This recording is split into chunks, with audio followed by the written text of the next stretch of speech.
আলহামদুলিল্লাহ রাব্বিল আলামিন ওয়াসসালাতু ওয়াসসালামু আলা রাসূলিহিল কারীম ওয়া আলা আলিহি ওয়া সাহবিহি ওয়া আহলি বাইতি আজমাইন।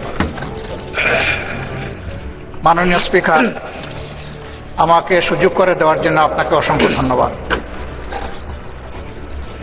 আমি সর্বপ্রথম মহান আল্লাহ তাআলার শুকরিয়া আদায় করছি। আপনাকে ধন্যবাদ জ্ঞাপন করার পাশাপাশি সারা দেশবাসী এবং বিশেষ করে আমার নির্বাচনী এলাকার সম্মানিত জনগণকে ধন্যবাদ এবং কৃতজ্ঞতা জ্ঞাপন করছি। তারাই আমাকে এবং আমাদেরকে এখানে কথা বলার সুযোগ করে দিয়েছেন তাদের মূল্যবান ভোটের মাধ্যমে। আমি গভীর শ্রদ্ধার সাথে স্মরণ করছি 47, 52, 71, 90 শাপলা চত্বরে সম্মানিত শহীদবৃন্দকে এবং ফ্যাসিস্ট আমলে 15.5 বছর যারা নির্যাতিত হয়ে দুনিয়া থেকে বিদায় নিয়েছেন, লড়াই করেছেন, আহত হয়েছেন, পঙ্গু হয়েছেন, আয়নাগরের বন্দী হয়েছেন, বিভিন্নভাবে যারা নিগৃহীত হয়েছেন, বিশেষভাবে আমি গভীর শ্রদ্ধার সাথে স্মরণ করছি 24 জুলাইয়ে যারা বুক চিতিয়ে লড়াই করে আমাদেরকে আজকের এই সংসদ গঠন করার সুযোগ তৈরি করে দিয়েছেন। তাদের মধ্যে যারা নির্যাতিত হয়ে দুনিয়া থেকে বিদায় নিয়েছেন, মহান রব্বুল আলমিনের দরবারে দোয়া করি আল্লাহ তাদের সকলকে শহীদ হিসাবে কবুল করুন। যারা আহত পঙ্গু হয়েছেন, আল্লাহ তাদেরকে সুস্থতার নিয়ামত দান করুন। আমরা সকলের প্রতি গভীর শ্রদ্ধাশীল, কৃতজ্ঞ, ঋণী। আজকের এই সংসদ গতানুগতিক কোনো সংসদ নয়, এটা 24 রক্তের উপর দাঁড়িয়ে থাকা একটি সংসদ। আজকে আপনি এই মহান সংসদের স্পিকার বা অভিভাবক নির্বাচিত হয়েছেন এবং আপনার সাথে ডেপুটি স্পিকার হিসেবে জনাব কায়সার কামাল সাহেব নির্বাচিত হয়। আমরা দুইজনকেই অভিনন্দন জানাই। মাননীয় স্পিকার, বাংলাদেশের স্বাধীনতার পরপর 55টি বৎসর আমরা অতিক্রম করে এসেছি। এই দেশের সংসদ এবং সংসদীয় রাজনীতি সত্যিকার অর্থে খুব কম সময়ে কার্যকর ছিল। অল্প যেটুকু সময় ছিল জনগণ তার সুবিধা পেয়েছে। বেশিরভাগ সময় ফ্যাসিজমের কবলে পড়ে এই সংসদ ছিল অনেকটা দামি সংসদ, অকার্যকর।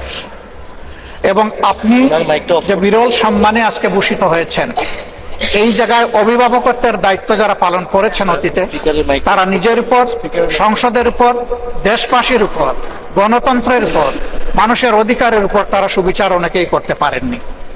আমরা আশা করি আপনার এই অভিভাবকত্বের জায়গা থেকে, আপনি যদি একটা দল থেকে নির্বাচিত হয়ে সংসদে এসেছেন, কিন্তু ইতিমধ্যেই আপনি ঘোষণা দিয়েছেন যে আপনি জাতীয়তাবাদী দলের স্থায়ী কমিটির সদস্য পদ থেকে পদত্যাগ করেছেন।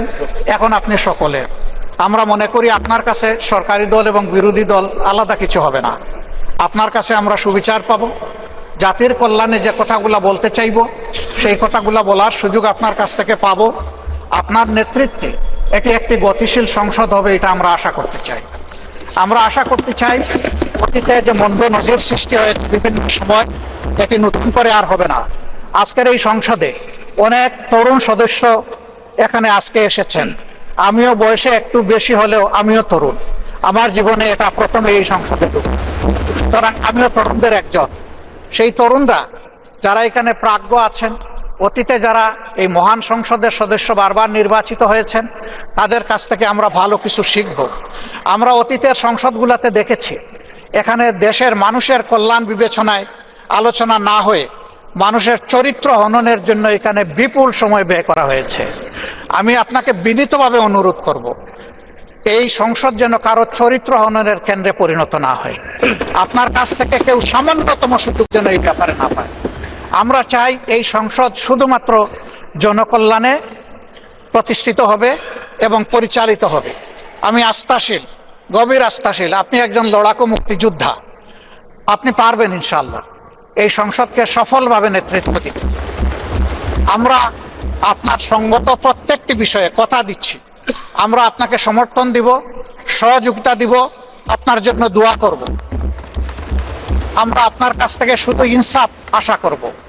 আপনি যদি এই সংসদের উপর ইনসাফ করেন, তাহলে 18 কোটি মানুষের উপর ইনসাফ করা হবে।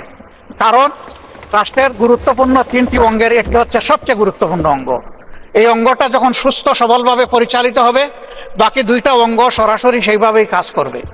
মাননীয় স্পিকার, আবারও বলি, জুলাইয়ের রক্তের উপর দাঁড়িয়ে এই সংসদ। জুলাইয়ের একটা প্রত্যাশা ছিল, একটা মাত্র স্লোগান ছিল, উই ওয়ান্ট জাস্টিস। আমি আবার এটা এখন উচ্চারণ করলাম, উই ওয়ান্ট জাস্টিস। আপনার মাধ্যমে সমাজের সকল অসঙ্গতি, অন্যায়, অপরাধ, দুর্বৃত্তপনা, এটা রাজনৈতিক হোক, অর্থনৈতিক হোক, সাংস্কৃতিক হোক, এই সবগুলার অবসান ঘটবে এই সংসদকে কেন্দ্র করে। এই প্রত্যাশা ব্যক্ত করে আমি আপনার সুস্বাস্থ্য, দীর্ঘ হায়াত কামনা করছি এবং সফল নেতৃত্ব আমি কামনা করছি, যে আপনি অভিভাবক হিসাবে ইনশাআল্লাহ সফলভাবে নেতৃত্ব দিবেন। আল্লাহ হাফিজ। আসসালামু আলাইকুম রহমতুল্লাহ।